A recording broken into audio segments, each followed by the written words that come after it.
Uncle Ralph, can I get you to sit down? It's the guest of honor. Another Rolly and Bob and his wife are here. We're Rolly and his wife. They're right here in front of you. And look who's here. Hey, look who's here. Who let you out?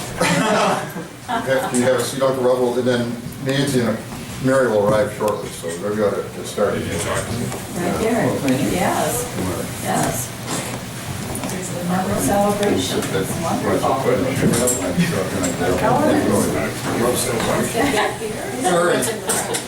glad you have him. And we've invited Bill Yankee to speak for a few minutes about whatever he wants to talk about.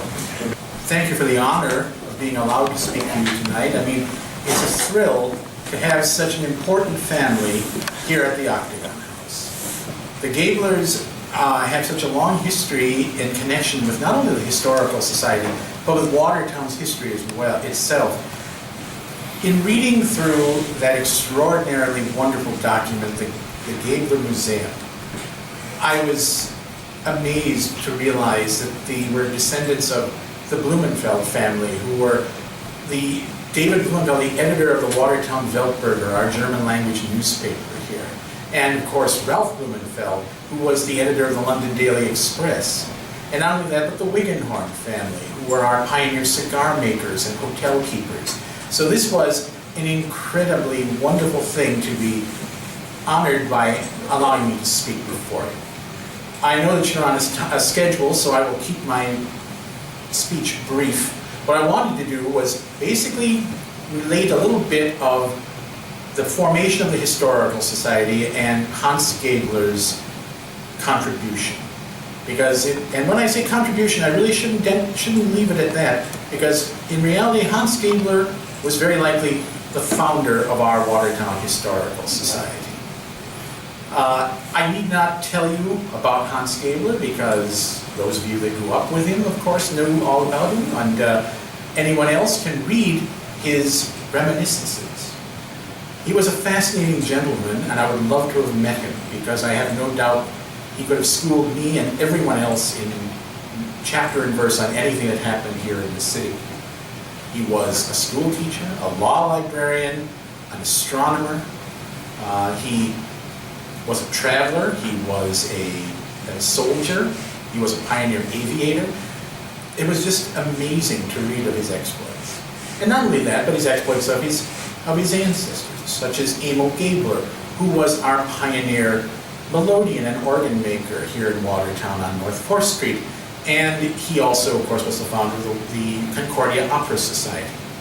We have one of Mr. Gaebler's original organ cases, some pieces of it, left here, and it holds a revered spot in our collections. And of course, Max Gaebler was one of the founders of the Watertown Table Slide Company. So this was quite an impressive family. But what I said was I wanted to zero in on the Historical Society. And I based most of my research on our early minutes, which were kept from 1933 onward, which was in itself a revelation to read, because we really started from nothing and rose over the years to what we are now, with 3 museum buildings and a fine tour center here as well. How Mr. Gaebler became interested in forming a historical society, I'm not certain, but he was an excellent historian, and he had a strong bent for history, given the fact that he had the strong heritage in Watertown. And no doubt, since he lived in a beautiful Tudor home just up the street, that he knew the Thomases who lived here in the Octagon House. Billy Thomas and his mother, Anna Richards Thomas. She was the eldest daughter of John and Eliza Richards, who built this beautiful home in 1854. At the time when they probably became acquainted, it was in the 1920s, and at that point the Thomases were living in basically 3 rooms in this house, very likely. 2 bedrooms upstairs and the kitchen, because it was the warmest room in the house in the wintertime. You can imagine, with 57 rooms in this house, it was very difficult to maintain it, especially when these were more or less elderly people who did not have a steady income. And so he realized the rare architectural gem that this was, and the fact that this was a place well worth preserving. So he called a group of people who were of like mind to come together to begin talking about forming an historical society. Among the people he brought in were John Clifford, who was the editor and publisher of the Watertown Daily Times, and Claire Harriman, who served as a librarian and had a strong family ties to the city. Miss Ella Wilder, who was actually his grade school teacher, who also had strong historical background here. And last but not least, he brought in Gladys Mullard, who was at that point working with the Red Cross and a social worker, but she was also a half-sister of the Braineman family, the Flower Kings, and her father was the inventor of the automatic golf ball washer. So they were all people of strong ties and very interesting backgrounds. They met here, they met in the house up on Thomas Avenue, and they began to lay out plans for a historical society. They drew up bylaws, they drew up a list of goals and purposes, and in March of 1933, they finally, March or April, I can never remember the date off the top of my head, they had a public meeting at the old high school on 8th Street, which was my alma mater here in Watertown. In fact, just about everybody who lived in Watertown up until, well, about 1994 was their alma mater. Then it was torn down. It's a lovely parking lot now, as are so many buildings on Main Street and off streets. But in any event, I digress. They had a public meeting and drew up a lot of interest, and people began to join. Sadly, at the next meeting, according to the minutes, he had to resign. And I'm sure it was done with a great deal of difficulty and soul searching, but this was at the height of the Depression. And he, I'm sure, had business matters because he had come back here from Chicago to take over the reins of the Table Slide Company from his father, who had just passed away. And I'm sure it was difficult trying to maintain a family and having to run a business, and let alone a side interest of a historical society that was just getting off the ground. But he never left the Historical Society entirely. He maintained a constant interest in the things that were going on. He served as a director at large. He was the liaison between us and the State Historical Society, and wrote about our yearly activities for their newsletter, the Wisconsin Magazine of History. And then in 1936, he officially rejoined the board and was elected president of the Watertown Historical Society. 1936 is a sort of milestone for Watertown because at that time Watertown was celebrating its 100th anniversary of its founding. He was on the committee established by the mayor to properly recognize that fact and create displays and set up the parade and things of that nature. Hans Gaebler's main goal that he began pushing for once he became president was to get the Richards family relations who owned this house and this property to deed it over to the Watertown Historical Society. They were reluctant at this time because we were a struggling organization. And I think if you talk to our current president, Melissa, she'll tell you we are still a struggling organization. But he persevered. He continued to, with the board's help, inundate the Richards family with entreaties to please don't turn it over to the city for civic purposes or for a rec center. Turn it over to us. We want to run it as a museum. We want to restore this property and honor the memories of John and Eliza Richards.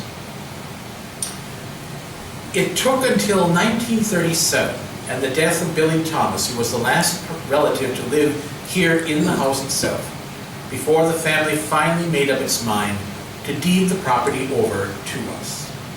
And in 1938, we officially took ownership of this property. And with that act, Hans Gaebler felt that he could finally resign and step down from the office of presidency. The board minutes reflect that his resignation was accepted with deepest regret. And I can only imagine just how deep that regret was felt by losing their their leader, who really got them a museum and who established us, made us a force to be reckoned with. But again, even though he was not officially a board member or an officer, he did not lose his interest in the Historical Society and kept attending the meetings, kept attending the meetings at the State Historical Society on our behalf. In 1940, he championed a cause which was sort of misguided, unfortunately. He felt it was important that we, and I only go by the minutes, of course, he felt it was important that we mark the geographic center of Watertown. There's a meridian stone located over on South 2nd and Wisconsin Streets by St. Paul's Episcopal Church. And it is in the ground. It's dated 1844, and that was a surveying stone. And supposedly that is the geographic center of the city. And he felt it imperative that the Historical Society put a special marker. Unfortunately, the Historical Society at that point did not have the money, or, and I hate to say it, but they did not have the interest in marking that. But in 1941, he did do something that would have far-reaching consequences on the Historical Society, and indeed, Watertown and Wisconsin history in general. At a regular public meeting, he brought 3 distinguished gentlemen from Milwaukee, 3 historians, and they asked a pointed question of the board of directors here. They wanted to know why we, the city of Watertown, was not trying to save the first kindergarten building, because there was talk of it being torn down at that point. Unfortunately, nothing happened until 1956, but it got the ball rolling. It brought it to the attention of everyone, and really we can thank Hans Gaebler for getting us the first kindergarten building for its preservation. In about once the World War II broke out, he and his wife and family left the city and went to Milwaukee. According to his obituary, he served the government as a translator of German documents for the war effort, and then later retired and passed away there in 1951. He's buried, of course, at Oak Hill Cemetery, and I want to leave you with a passage that was written about him, and I will quote it verbatim, in his obituary, because it sort of sums up this active life. The Daily Times wrote, "In any list of men and women who have contributed much to the betterment and progress of Watertown as a community of homes and family life, the name of Hans T. Gaebler must definitely be included. He did much that was worthwhile, and those who knew him best will always remember him for it." As I say, I would like to have known him. He had to have been one of the most fascinating gentlemen to sit down and talk with. And I can think of no better way to end this little review than by quoting that. "We who serve on the board of directors today, we who have served or are serving as officers or presidents of this august body, all owe him a great debt of gratitude, and we rise in unison to salute him and to salute the Gaebler family, and in particular, Mr. Ralph Gaebler." And so I thank you very much tonight for letting me to speak before you.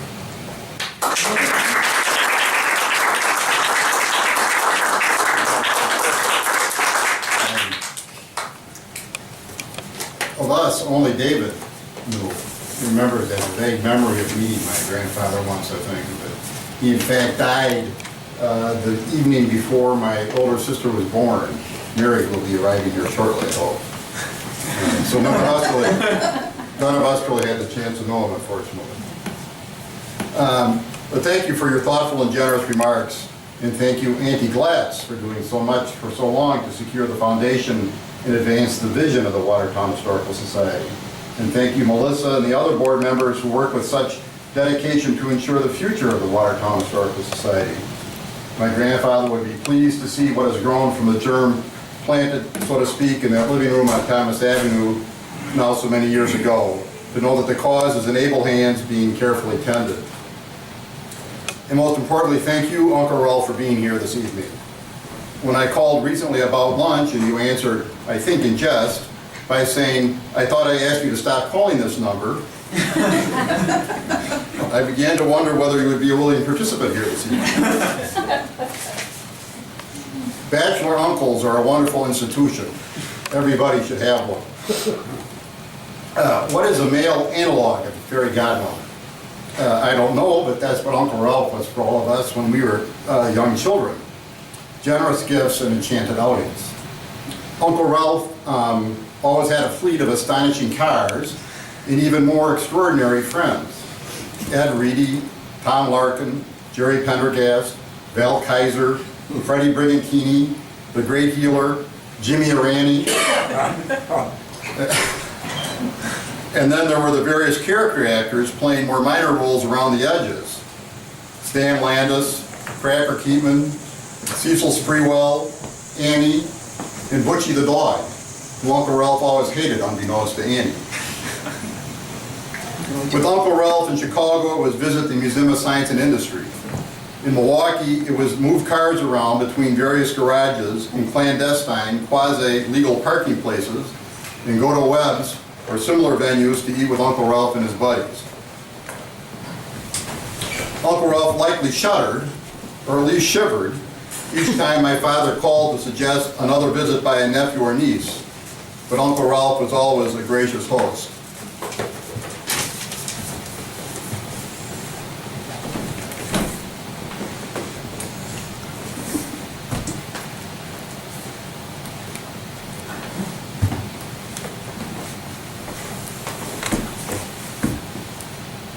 When we were little, David got to spend more time with Uncle Ralph than I did. But over the last 30 years, I've made it a mission to correct this injustice. As I'm always quick to note, Milwaukee is a fabulous place to live. I haven't done any empirical research, but it's hard for me to believe that there could be any place more comfortable to live than Milwaukee, provided one is of European descent, of course. And of all things that have made Milwaukee wonderful, Uncle Ralph is first and foremost. When Andrea and I first moved to Milwaukee, Uncle Ralph and I watched the want ads and often went out in the evening to look for an older car, or at an older car, and for an older car. Sunday mornings we had breakfast at Webb's. Since the arrival of our kids, Uncle Ralph has been part of all our birthday celebrations, holidays, and big events in Shorewood. And more recently, how many lunches have we had at Kegel's? I remember once, with Uncle Ralph and Carrie, then about 2 or 3, bringing Jimmy Arani right here to the Octagon House.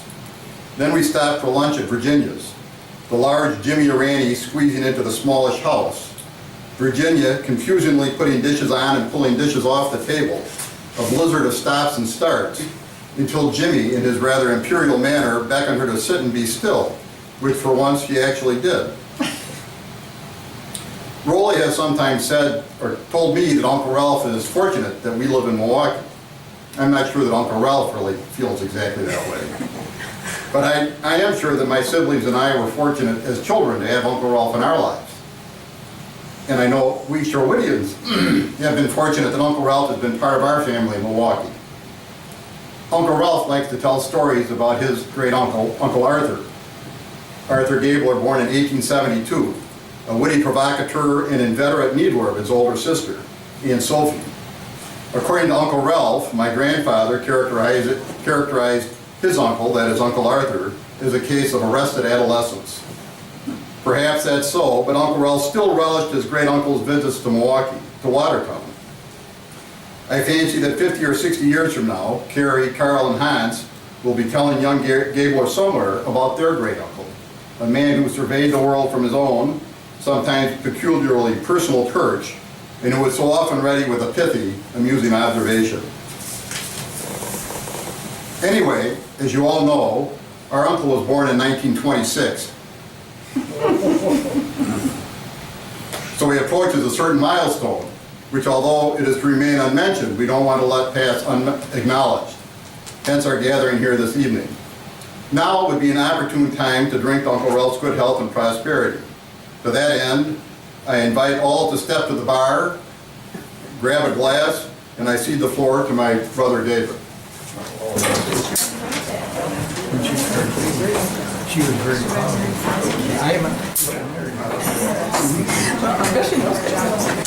I've always counted on it.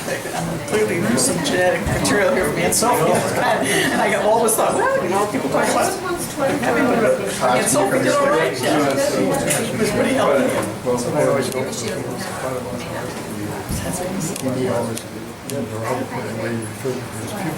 Yeah, I know. She set herself up for that. But I love the idea that I just want to spell flowers. Since everybody served, Mary? Yes. I can't really clink these plastic glasses without probably disastrous results. But John did make the mistake of ceding the floor to me, so I'll be happy to take it over, as it were. And John, as many of you may know, is someone who, when he gets a project going, gets the bit in his mouth. He really keeps going. So as he said, that he's been working the last 30 or 40 years to make up for the extra time that I did get to spend with great Uncle Ralph as a child. I'm sure he has been doing a good job of that and really working at it, and apparently to the point of Uncle Ralph having to tell him not to call this number anymore. But fortunately, he did answer once more and got over here this afternoon. So, of course, I want to offer my congratulations on this unmentioned but upcoming milestone event down the road, and remind you that you do still have almost 3 entire months to enjoy being only 89. So, I will make the best of it. Something, you know, 80 didn't bother me. But 90, there's nothing nice about 90. What do you think, Rolly? it's not divisible by 4, maybe that's the problem. Well, however, I would rather be there than nowhere. Anyway, here is to our Uncle Ralph, and as we now know him, great Uncle Ralph, although we've really known him as great Uncle Ralph for a long, long time. Because as John said, he has been great Uncle Ralph. He's so Uncle Ralph to be. I'm simply saying he has not just been an Uncle Ralph, but a great Uncle Ralph all along. And I would say he's an Uncle Ralph to many people, not just in the family. So, here's to Uncle Ralph. God love you. Well, I guess I can drink to myself. Yeah. What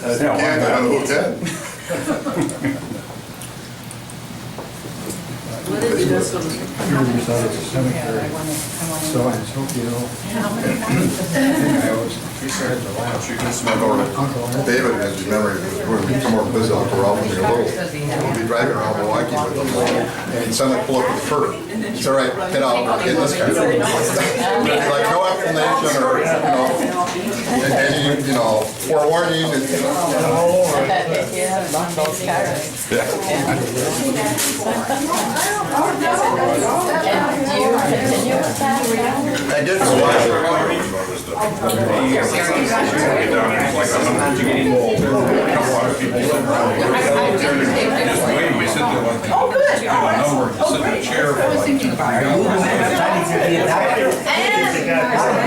What do you been? You don't know yet.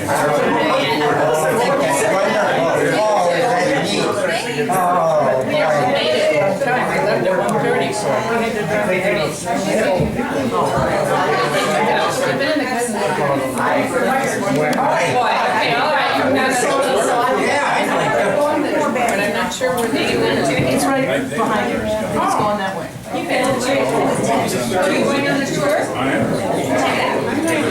A long time since I've never been on it yet. I've never been on it.